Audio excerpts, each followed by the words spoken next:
Haribo, the endurance cyclist fuel of choice.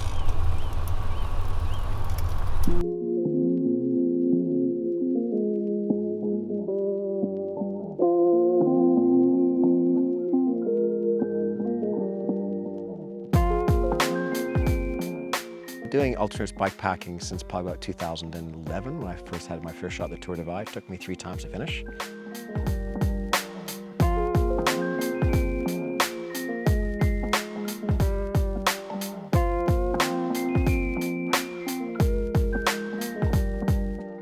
I've done the Transcontinental twice. I've done the Trans-Canada Ultra to Aotearoa twice. First I got the brain injury and I wear a beard to cover all the scarring from the surgeries I had in my face.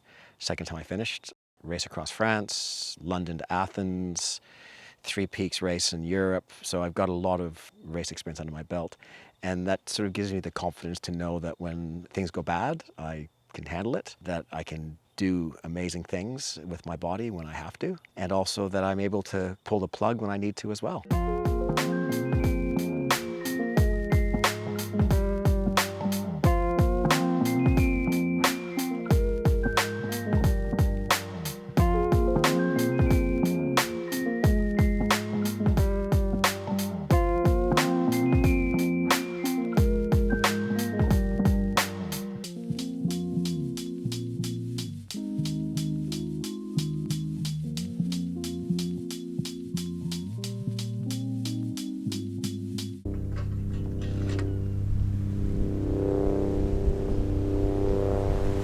I am taking an attempt, keyword, at being the oldest person to cycle around the world using the Guinness record rules.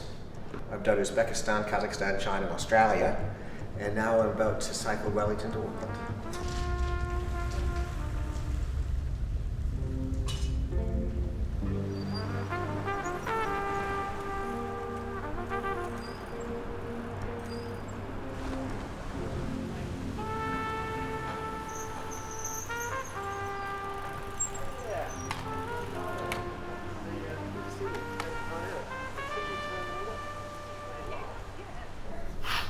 What do you think of this crazy man?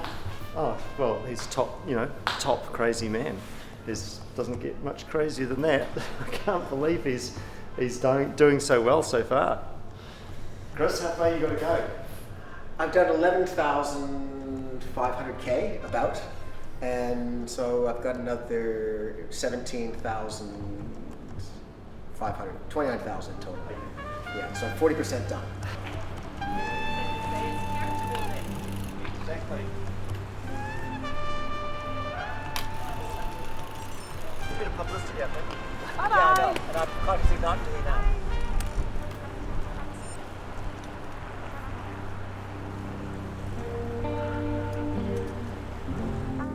Cycling north for Wellington along the coast. It's been a slow start to the day. I arrived at 2 a.m. last night at the hotel, so gave myself a indulgent late start today after breakfast with a few friends. Built the bike. I was joined by Amanda Wells and Jonathan Kennett for the ride out of Wellington. So it's great to have a bit of company for a little bit. Now on my way north to Auckland. So it's only about 610K to go, but nice to have coastal view, fresh air, but of course a headwind.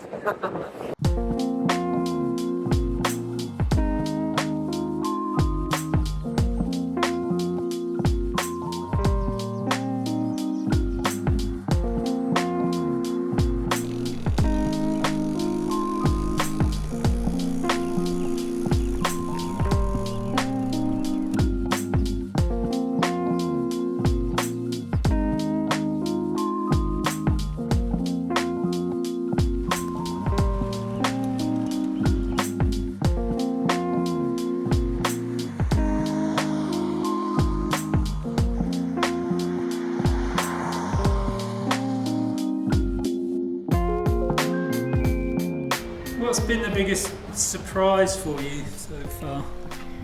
That my brain injury hasn't been as bad as I expected. I've had only probably about 3 what I'd call bad head days, where I've not been able to ride very much. I've had to stop early because it's just not working for me. So I think that's the biggest surprise.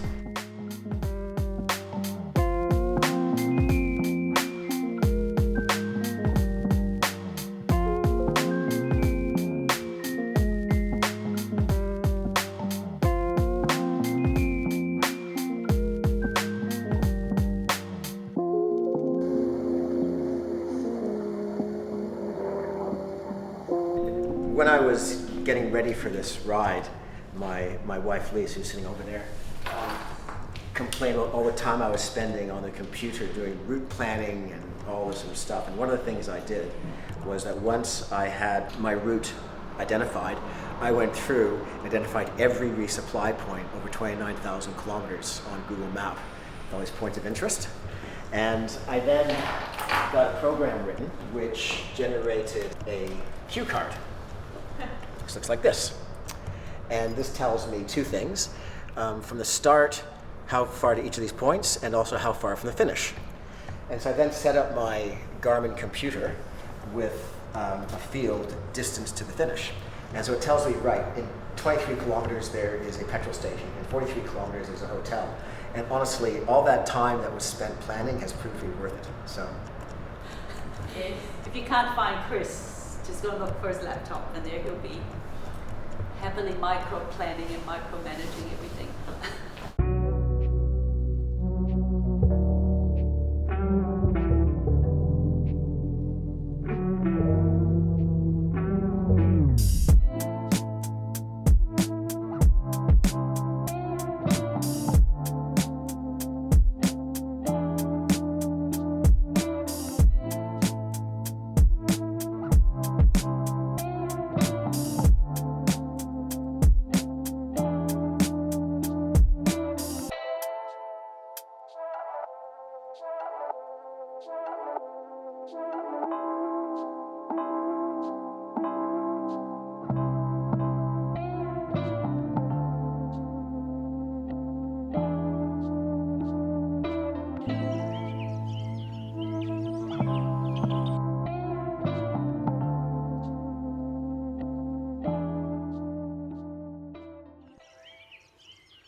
Good evening. Good evening. That was not fun. That was a type 3 fun. I think the biggest issue is I'm now getting what I call cumulative fatigue, where I'm tired, but there's a depth of tiredness, which even if I slept 10, 12 hours or 2 or 3 days, I don't think I get rid of that. And so I've got to really just manage that.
Did you have 2 pairs of trousers on? Yeah. It was cold this morning.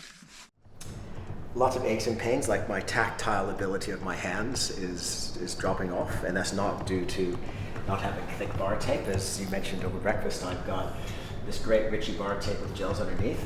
I've lost all feeling in my big toes and balls of my feet, but that's normal, and it'll come back after about 2 or 3 months, and I'm not a dancer, so it doesn't really matter. My sit area is calloused and semi-numb most of the time, but again, no problems. One of the things that always daunted me cycling New Zealand in winter is it's often very cold and rainy.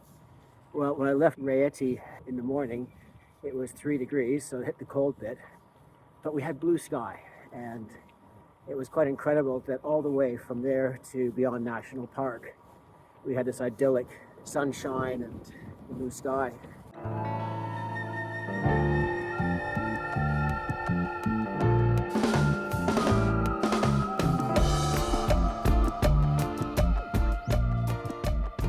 It's just been wonderful being back in New Zealand, seeing some friends, spending some time with my lovely wife, and going through this beautiful country which I live in. Very, very blessed. So what are you looking forward to? Looking forward to sleep, yes. Sleep, food. I look forward to riding my bike. Every day I can ride my bike, I think is a good day.